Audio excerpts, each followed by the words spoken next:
Here I have HUAWEI Nova Y70, and today I'm going to show you how to turn off front camera mirroring effect on this device. So firstly you have to open camera, then switch to the front camera.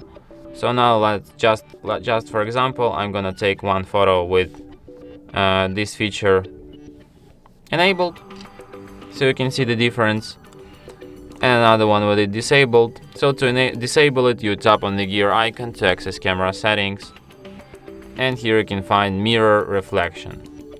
So as you can see, I already had this feature disabled, but now I'm gonna take photo with it enabled.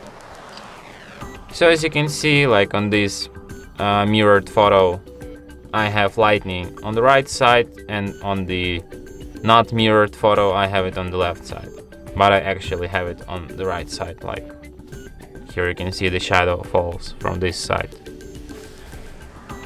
So yeah, and that's it. Thanks for watching. If you find this tutorial useful, don't forget to hit that like button and subscribe to our channel.